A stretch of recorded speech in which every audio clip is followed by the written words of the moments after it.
और ये अपने आप में तस्वीरें अपने आप में ऐतिहासिक। प्रधानमंत्री नरेंद्र मोदी आस्था की डुबकी लगाते हुए और यहाँ से वो माँ गंगा की गोद में है। निश्चित तौर से वो माँ गंगा जिनके बारे में उन्होंने कहा था साल 2014 में, माँ गंगा ने मुझे बुलाया है। निश्चित तौर से उस गंगा के आह्वान पर, जिसको निर्मल करने के लिए वो खुद को निर्मल होने के लिए लंबे समय से इंतजार कर रही थी, आज वो माँ गंगा निर्मल है, अविरल है, साफ तौर पे दिखाई पड़ता है। और तभी वहां कोई भी जाके श्रद्धा की आस्था के साथ में डुबकी लगा सकता है। खुद प्रधानमंत्री ने वहां पे जो आस्था की डुबकी लगाई है, श्रद्धा की जो डुबकी लगाई है, ये अपने आप में बताता है कैसा शुद्ध निर्मल जल आज वहां गंगा में मौजूद है। और मां गंगा की गोद में खड़े होकर प्रधानमंत्री नरेंद्र मोदी अपनी धार्मिक आस्था के आधार पर मंत्रोच्चार करते हुए, पूजा पाठ करते हुए, अर्चन करते हुए, जल अर्पण करना अपने आप में ये तमाम प्रकार के जो काम है ये शक्ति को संचारित करते हैं। क्योंकि प्रधानमंत्री ने जब भगवान सूर्य को जल चढ़ाया, मां गंगा को का आह्वान किया, तो ये तमाम जो शक्तियां, इस प्रकार की अलौकिक शक्तियां जो पूरे ब्रह्मांड में मौजूद होती हैं, हमारे चारों तरफ मौजूद होती है,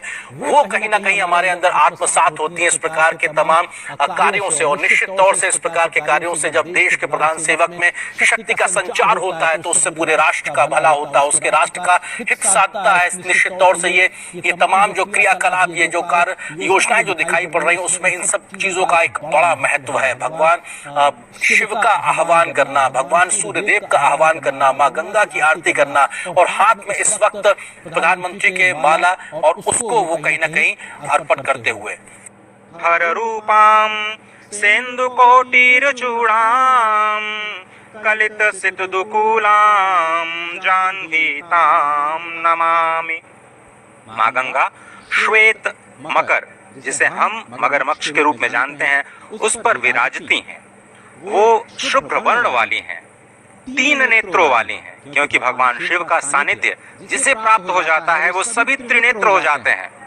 ब्रह्म का नेत्र चक्षु खुल जाता है। स्वयं माँ गंगा के भी 3 नेत्र हैं। उनके 2 हाथों में भरे हुए कलश और 2 हाथों में वो सुंदर कमल धारण किए हुए हैं। भक्तों के लिए परम इष्ट हैं। वो स्वयं ब्रह्मा का रूप हैं, विष्णु का रूप हैं, भगवान शिव का रूप हैं, यानी तीनों का रूप, तीनों के कार्य करने वाली, मस्तक पर सुशोभित चंद्र जटित मुकुट वाली और सुंदर श्वेत वस्त्रों से विभूषित माँ गंगा को मैं प्रणाम करता हूँ। ये माँ गंगा का आध्यात्मिक स्वरूप, जिसमें आप स्नान करते हुए माँ की उस छवि का दर्शन करते हैं।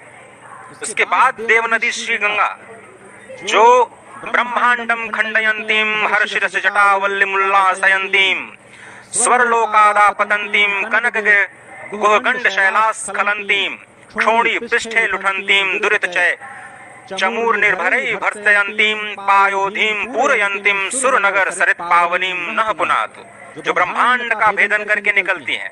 महादेव जी की जटा लता को उल्लसित करने वाली, स्वर्ग लोक से गिरने वाली सुमेरु की गुफा और पर्वतमाला से अवतरित होने वाली, पृथ्वी पर विहार करने वाली, पाप समूहों की सेना को कड़ी फटकार देने वाली, समुद्र को भरने वाली और देवपुरी की पवित्र नदी गंगा हमें पवित्र करें।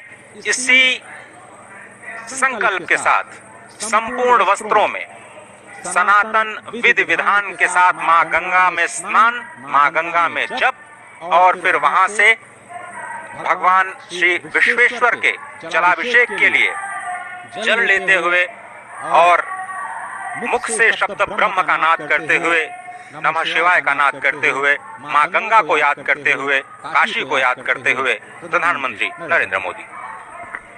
अजय, आपने एकदम सही कहा, ये अकल्पनीय क्षण है, ये अद्भुत क्षण